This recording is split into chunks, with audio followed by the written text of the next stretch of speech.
Hello, hello, hello, and welcome to a brand new episode of the Uncovering Greatness podcast. As always, I am your host, Sully, and today I am joined by both Barry and Nicole Mitchell. You guys are going to have to introduce yourself because it's going to take me too long to introduce both of you. Hi, I'm Barry. There you go. We go. And I'm Nicole. There we Done. go. Done. How are you guys doing? Yeah, like it's really nice to see you. You too? How are you doing, Nicole? Good, thank you. Nice, nice. So this is our first ever podcast that we're doing, the three of us. Awesome stuff, guys. Thank you for this. I appreciate it. So today's episode is going to be something a little bit different. We're going to be talking about business and partnerships, marriage partnerships, family partnerships, all those just partnerships and business. So, I mean, you guys have been running Uncovering Greatness together for how long? 19 years. 19 years. Most businesses Yeah. don't last that long. How long? Most marriages most marriages I wasn't don't going to say last that. that I was long. not going to say that. Hey, I'm not trying to start off on that note. We'll get there. But I mean, how'd you guys do it? How'd you guys manage to, I mean, 19 years is a long time to be running a business together. How'd you guys do well, it? I can speak on Nicole's behalf. When you find an amazing husband and he does everything that you tell him to do, then life is simple. No, I'm joking. So maybe next you kick off and you give your insights into running a business as a married couple. I think the biggest thing that I have learned, and this would be the same thing that's true for marriage, is to communicate and to be honest. And it's actually one of the hardest things to do is to communicate with that honesty.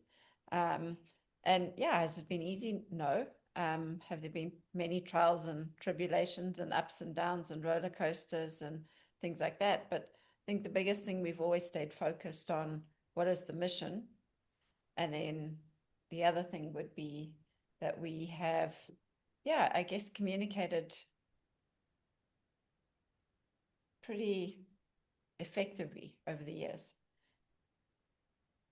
You, babe? Yeah, I think communication's key. But for me, I think the most important thing in the relationship or in building a relationship is what does your spouse want? You know, what are their goals, dreams, and desires? Because I think business can become very, very selfish. And when we go in the direction that we think we should be going because we're doing what we should be doing, and I suppose coming from a sort of male's context, you know, I'm a conservative male. My outlook on life is that it's my responsibility I have the financial responsibility for my family. Now, I'm pretty sure some people will take offense with that. Well, that's life. That's how I look at my life. From when Nicole and I got married, both of us were very clear that that was my role. And Nicole's role was to bring up our girls. Would that be fair, Nix? It doesn't mean that I didn't want her to work or I stopped her working or didn't, you know, in fact, I was the opposite. I encouraged her to start businesses and to work. But for me, I think the most important part is when you're working, and this is true for marriage, but when you're working in a business together, to really find out what your spouse wants. What does she want out of life? What are her goals, dreams, and desires? What does she want out of the business? Because in the 19 years, both of us have wanted very different things out of our business journey. And I think it goes back to what Nicole said. It's being able to communicate clearly and understand the other person's wants and desires, and then do whatever's in your power to help them achieve what they want to achieve. And to add to that, I think it's also important to be continuously upgrading that, because what we wanted 19 years ago is very different to what we want today. And as What we we wanted 19 years ago was pay the friggin' bills and get out of debt every month. but it's important to just keep upgrading your dreams and goals. And that's also something that we've done, is we've continuously upgraded our wants and each other's wants, and kept in communication with each other as to what those are. So I mean, like you guys, it's 19 years. I think one of the key things also that you said, Nicole, was communication, but effective communication. Mhm. So like what has been like a non-negotiable or a rule or practice that you guys have put in to your business relationship and to your marriage, like to get you through tough times?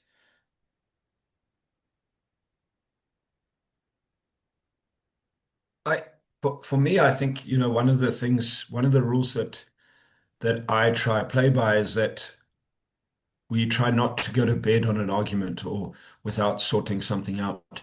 Now, it's easy to say it's not always that possible, but when you have the intention of sorting stuff out, um, that sort of that for me is very important.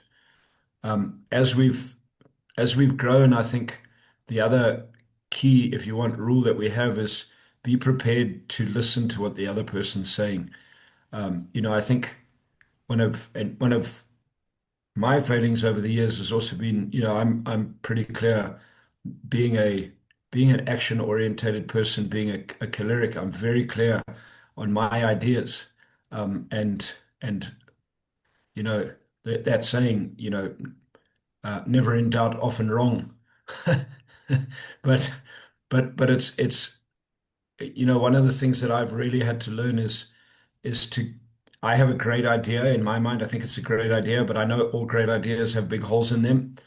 And I think one of the biggest gifts that I've given myself and that Nicole's given me is she sees life very different to me. We are polar opposite in personality types, in bank code. And my ability to be able to learn to go have an idea, articulate it, put it down, and then go and say to her, here's my idea, tell me what you think, without, and this has taken a lot of personal development and a lot of growth, without getting offended when she cuts holes in it. Um, if that makes sense, because the ability, that saved me over, especially recently, saved me a lot of money and a lot of time and a lot of heartache and a lot of effort because she looks at things in a way that I don't look at them.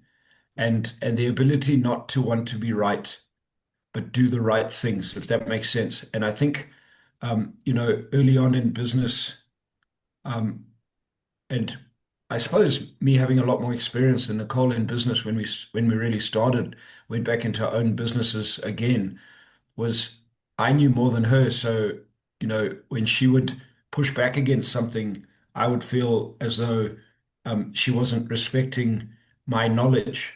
Um, and the reality was, it wasn't that. It was just my ego that got in the way. Instead of being able to step back and go, okay, I hear you explain that to me. How does that work out? So, what's the best way for us to do this? And often she'll say to me, it's not the idea's bad. I just think maybe the time frame's bad, or maybe we should look at it in a different way, or maybe we should do this.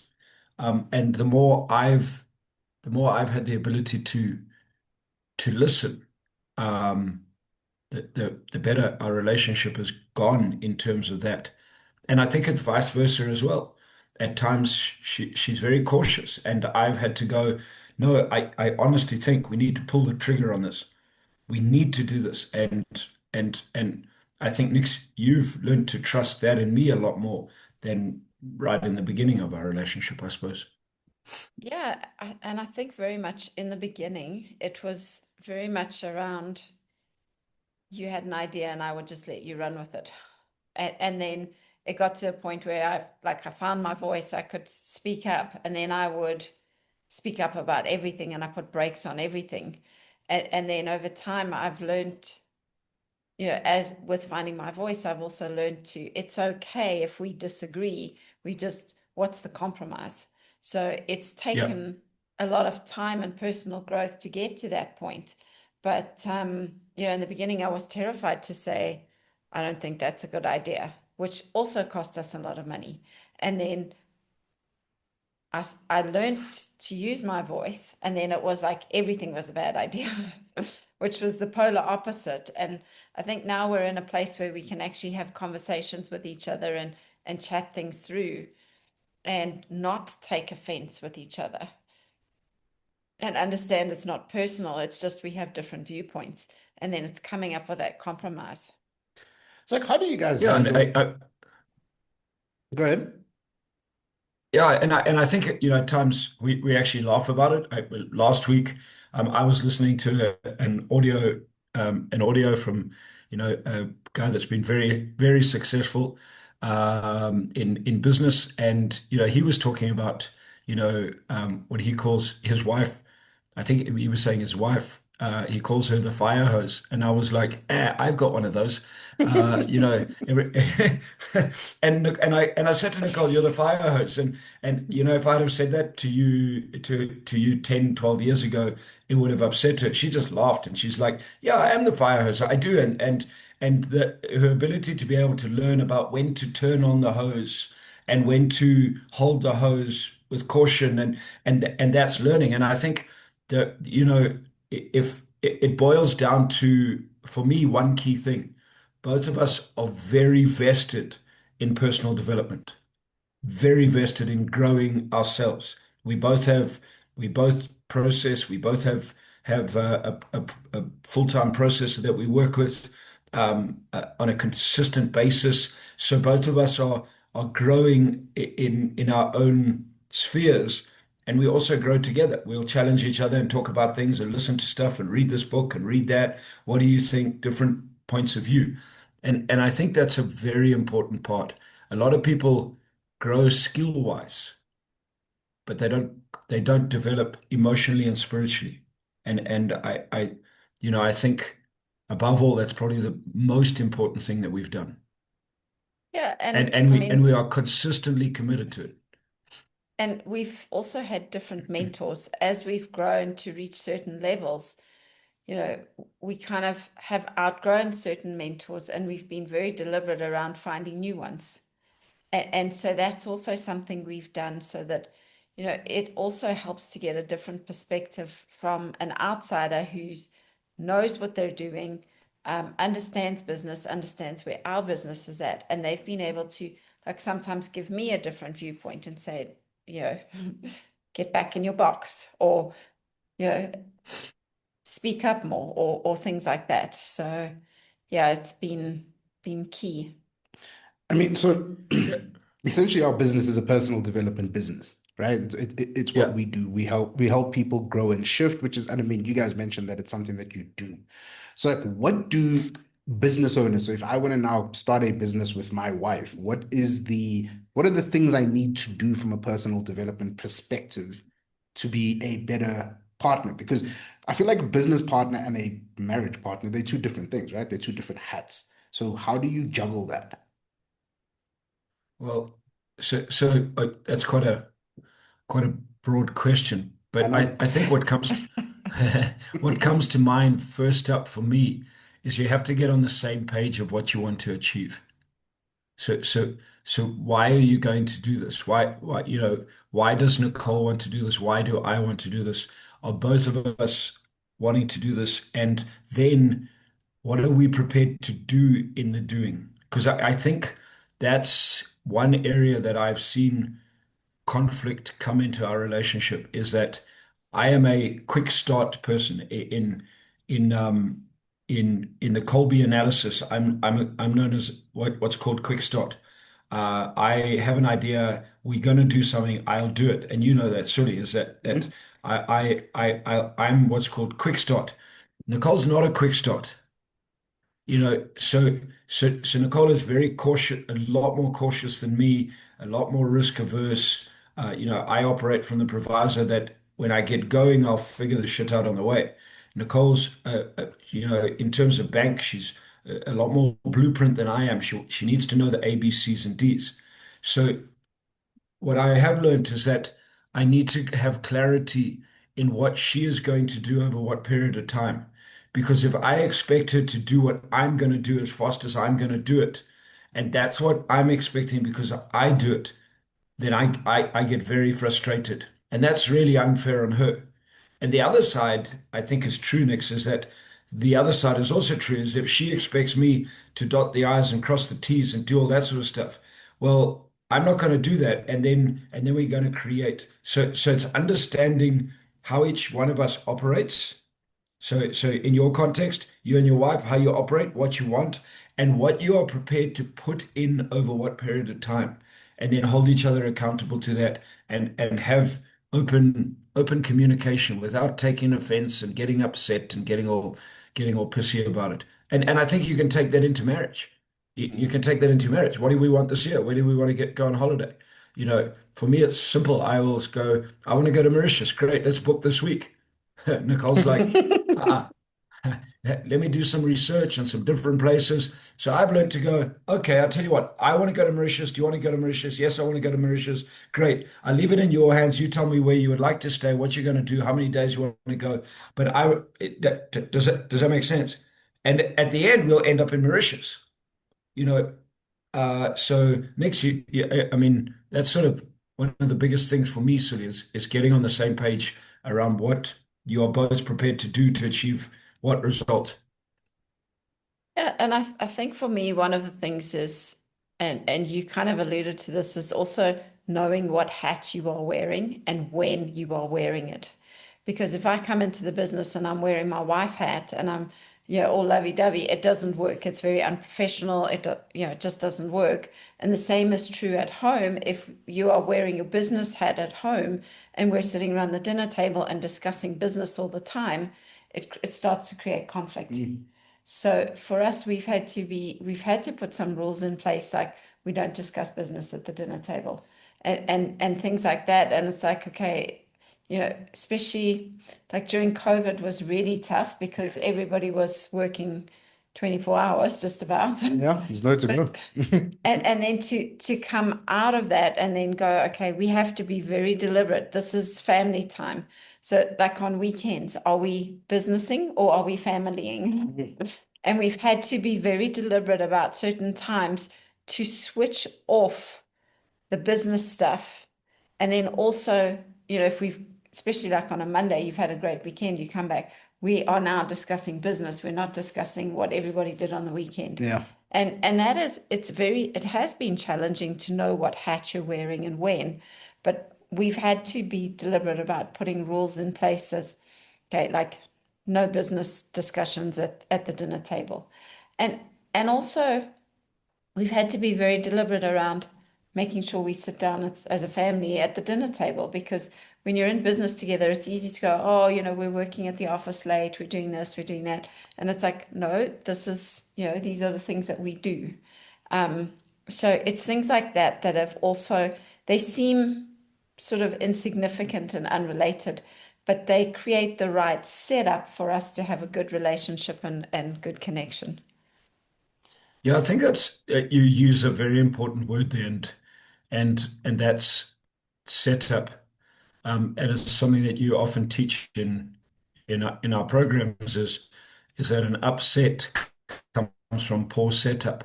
And if I look back over the years, that's where most of our upsets come from, is poor setup.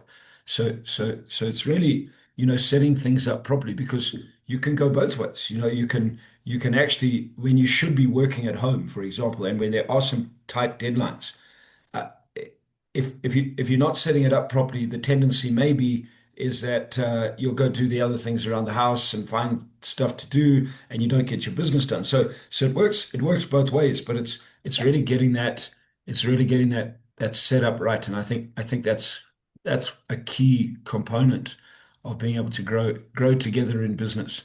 Because essentially, when you have a business together and you're married together, your whole life is working together. When you're Yeah. not in business together, you go off, you have a different social circle, you have different concerns, you have different stuff at the office.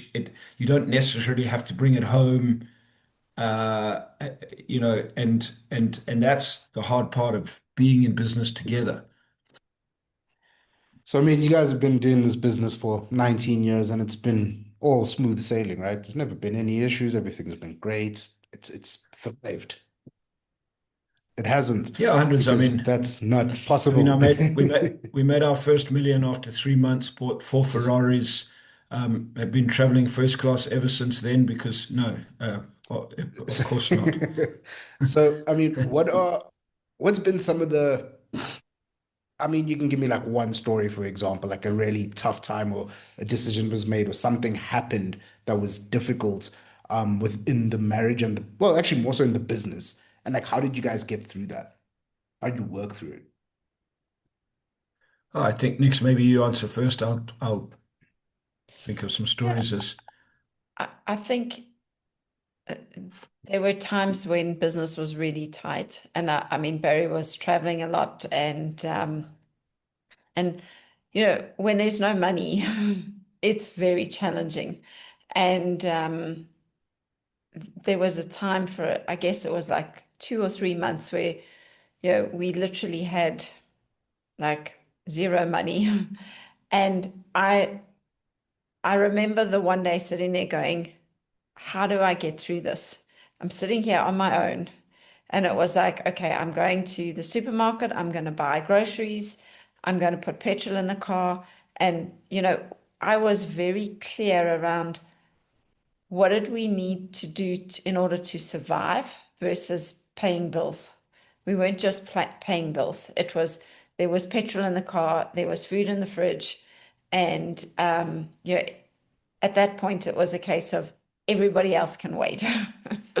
um, and there were things like that that I had to be exceptionally deliberate around planning as to what did we need to survive versus, what did we need to do to look good. Barry? yeah. I think as Nicole's speaking, I think I mean, before I tell any stories, one thing that actually came to mind as you speaking is um, the one thing that Nicole has really given me the gift of is she has never done everything with me in the business, but she's supported everything I've done.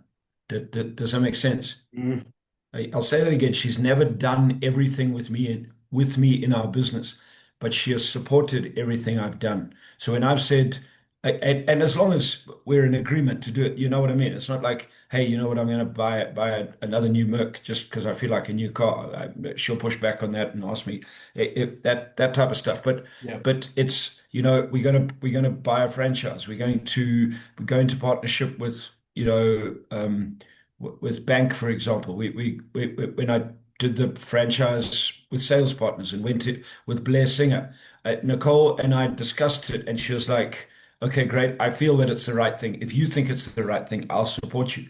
When we went into sales partners, she said, "I'll support what you want to do 100%, but I won't get involved in it."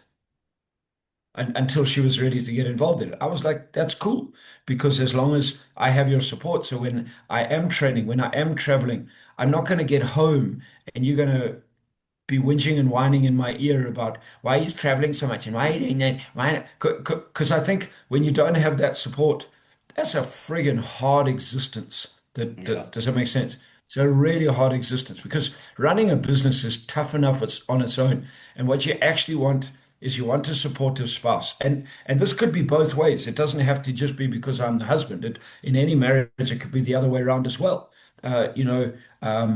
Depending on the business. But you want to be able to get home and know that the friggin' grind that you're putting in and the effort that you're putting in and being away from home it's very simple. I would much rather be at home than travel. I always have wanted that.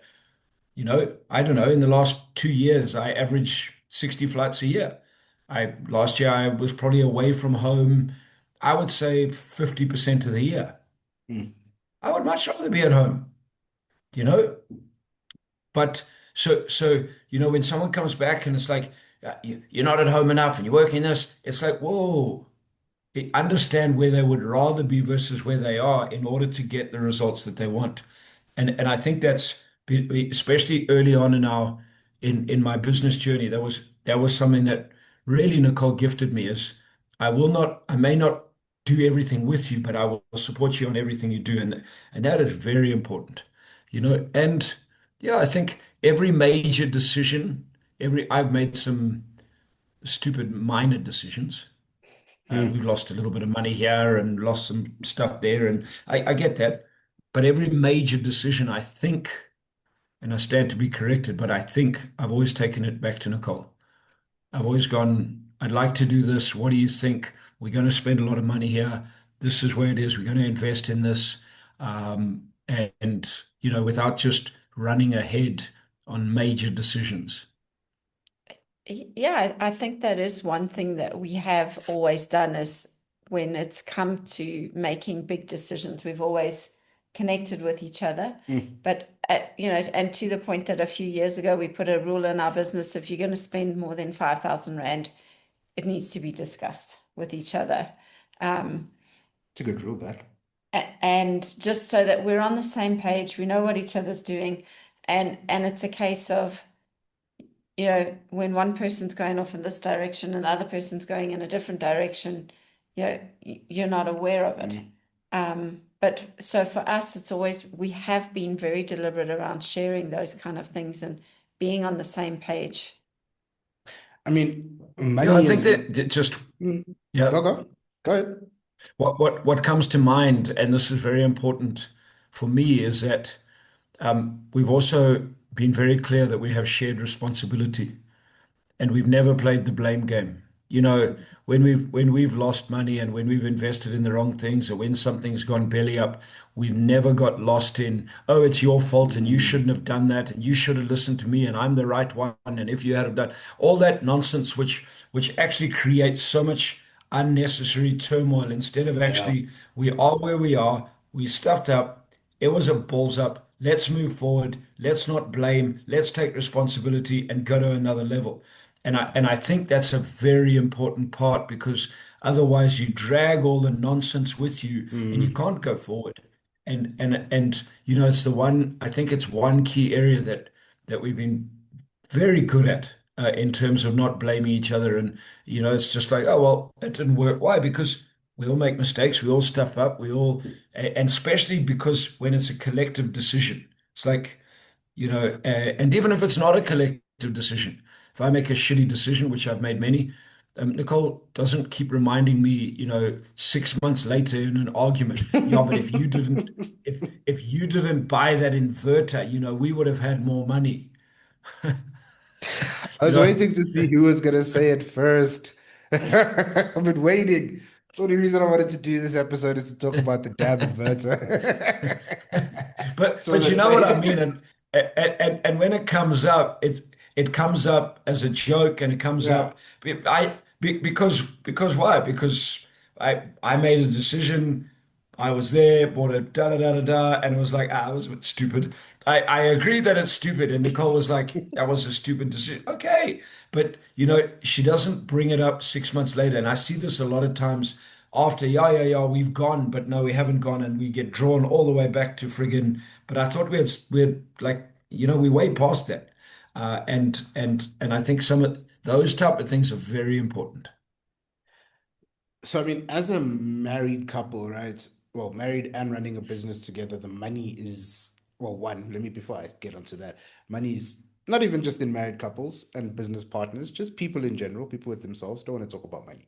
They don't like money. Let's keep Yeah. money away. They like money, but they don't want to, we don't talk about it. How do you guys navigate those waters in terms of money and money discussions? It's been It was super the easy big, for Barry. it was, Mm, I like that. Super easy, super it was, simple. it was the biggest issue we had in our marriage and in our business was money. Correct. Mhm.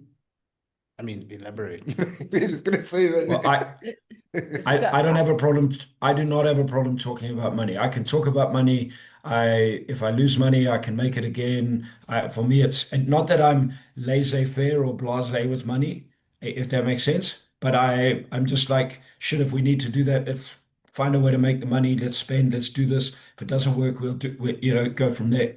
Nicole was the opposite, very opposite to me. So we went to a course once and you had to have 500 Rand in your hand and then you had to say what they were going to burn it. Table. And Barry was more than happy to burn it. Barry was like, bring me the lighter, I'll burn it. And I was in there going, there's no way this is gonna happen. And like it's such a that's exactly how we are. I mean, he's just can Burn it. burn it, he can do whatever. Yeah. It's not an issue. Let's just, give it away. I'll make more. It's not an issue. And I'm like holding on, counting every penny. Yeah. So, It's yeah, it's quite interesting you say that because that I mean that course we went on must have been 12, 13 years ago at least. maybe longer. eh, Yeah. maybe even longer. And my attitude to money, if you asked me now to burn 500 Rand, I'd say not a friggin' hope because I had a different value to money. So I wouldn't do that now. However, I still have the same mindset of if I'm going to do something, I also understand that that money might go because it's a shitty decision. Nicole's the opposite. Yeah, and she's learned over the years not to, like for her it was, hold on and don't do anything with it type of thing. And so yeah, I remember that. That was fascinating. I think that was a very sort of we talked about that and work and learned a lot through that process between the two of us of where does she hold on to it too tight and where do I let it, where am I prepared to burn it when I shouldn't be burning it, and that's money. But also, one of the things that we've done is we made sure we got a very good accountant because, as Barry said, money was the biggest problem in our business. And we had an accountant that was quite happily in agreement. That accountant probably had just as much sort of issues with money as I did. And it got us into a lot of trouble. And so, one of the things we did is we made sure that we changed our bookkeeper and our accountant so that we, probably mostly me, could be held accountable for making sure that every month we had financials, every month we got stuff done, every month, we are accounting for the money. And we've made sure that we've also had people in place to help us to be accountable because money has been a big a big obstacle in our Mm. business. I think a very clear rule in a married couple in business: never do your own books. Mm. Never do your own books. You can run your pastel or your sage or and make sure that the entries and all that are done, but never do your own books. Hire a bookkeeper because that's where the conflict comes.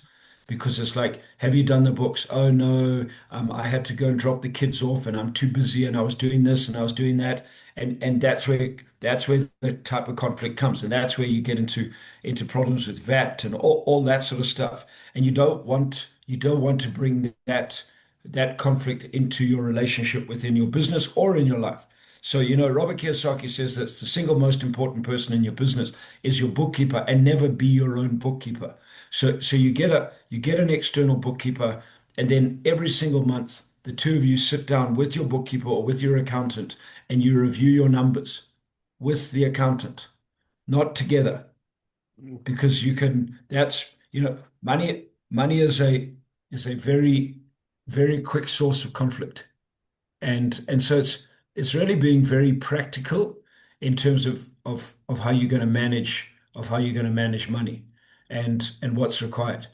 I mean, I think both of us have spent a lot of time growing in the area of money in terms of how to handle money, what to do with money, and that because both of us have been very open to issues around money, but both good and bad, and how we handle it and the conflicts that it creates has allowed us to be able to communicate very openly over as we've gone on, and to be able to both get on the same page together about where we're at and what we need to do and how we need to do it, in terms of that.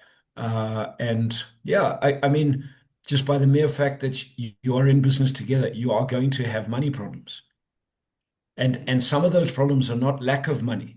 We've encountered the problem of what to do with the money we make, and have been on, you know, we've had surplus cash flow. We need to invest that money. Where are we going to invest it? And you've got to get on the same page there, because if you're on a different page there, so a lot of people think that money issues are just when you have no money. I have learned that actually some of the biggest money issues are actually when you have money, Mhm. because that's when your partner, your spouse wants to go do something stupid, and you have to be able to you have to be able to weigh back and go, okay, let's, you know, and I know for me, there's lots of stuff I want to do and get done. And, Nicole will spray the fire hose on it. Not, I don't want to do it and I don't think we should do it, but I think we should wait a bit. I think we should get in, we should utilize it to do this first because I'm like, okay, that makes sense. Doesn't mean that's what I want to do. Mm. If that makes sense. It's like, Yeah. yeah, okay, but I'd rather use it for that. But when you are speaking together and you have open communication and you're prepared to listen to each other, it's like, okay. I mean, I'll give you an example. I wanted to put in a water reticulation system a couple of weeks ago, a full water system, tanks and all that sort of stuff. And I got a quote and I said to Nicole, this is what it's going to cost. She said, great, but I don't think we should do it now. I was like, why not? Yeah, why? Because my nature is I have this great idea. I want to do it. When I want to do shit, I must get it done. Yeah. Nicole's And like, I now, get that. Yeah, that's me. I must get it done now. I'm at times like a petulant child. If I want that toy, I'll find a way to freaking get it. But now that toy, by the mere fact, and in this case, it's not actually the money, because we can afford to put that in. It's not actually the money. It's the project. Spending the money, putting in the project will distract us from what we really need to be doing in our business and in our life. And that's where when you become more and more clear on how each one of you operates, you have to be honest enough. And I was honest enough to say, okay, doesn't mean I'm overjoyed about it. I'd rather have my little toy. But I'm like, okay, that makes sense. Okay, good. And then for me, it's to put in her space. Okay, so if we're going to get that done, you agree we need to get it done? Yes, I do. Okay, good. Give me a timeline and give me an idea when you think it would be best for us to do it. Now, if she says, I think at the end of the year, I'm like, okay, good. Well, I can wait 11 months because I'll get it at the end of the year or we'll get it done. That's fine. But I do agree. And I'm not just rolling over and going, oh, yeah, okay, because you said that. If her argument and what she's putting in my space has validity, I'm like, okay, that makes sense. I can wait and we'll focus on this.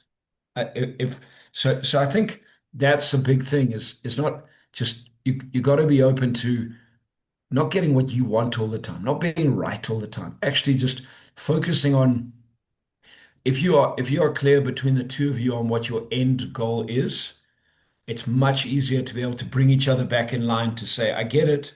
I know you want to do that. And the same thing with me with Nicole. I'm like, we set a goal that we're going to do this. Have you connected with these people? Have you done that? Have you done this? Hey, uh, you know, if we're going to get that, that's what we need to do. Okay, cool. But it comes back to both being on the same page for the end goal that you want, you know. Mm. So if anybody who's watching this, listening to this, is considering going into business with a friend, wife, husband, family member, what honest advice would you guys have for them? And please do not say don't.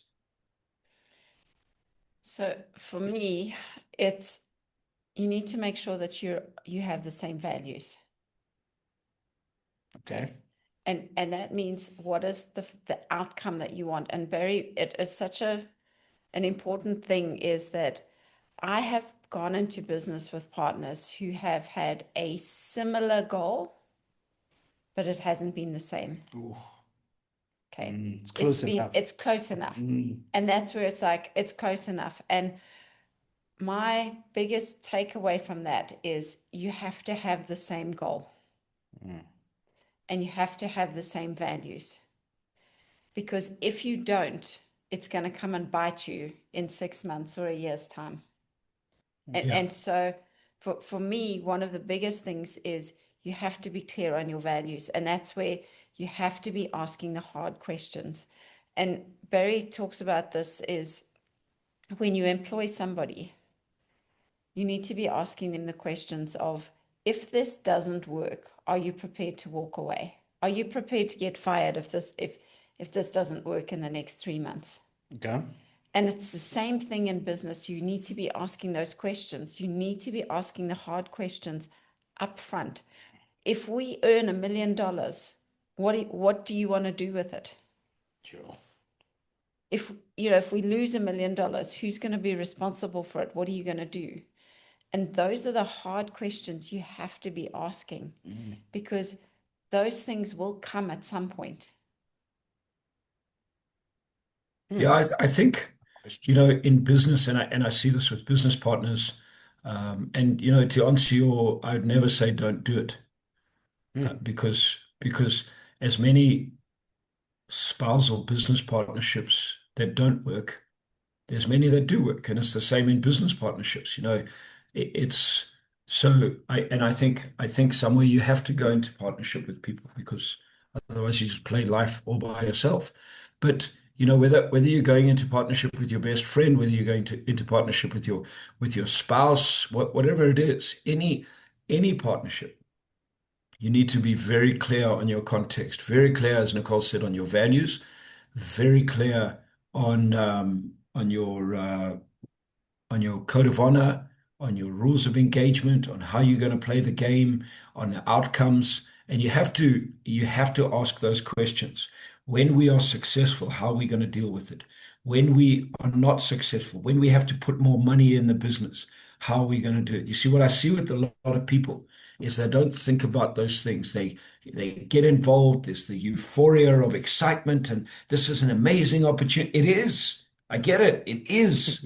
But you also have to be realistic and sit down and say, when this amazing opportunity hits a wall, when this amazing opportunity steps in the shit, how are you going to deal with the shit? And that, I think, is what a lot of people circle around. No, I had an interview a while ago with someone, and I asked them that exact question. If this doesn't work out in 3 months, what's going to happen? Their response to me was, do you not think that is a negative way to go into it? My response was, do you not think that that's a very realistic way to go into it?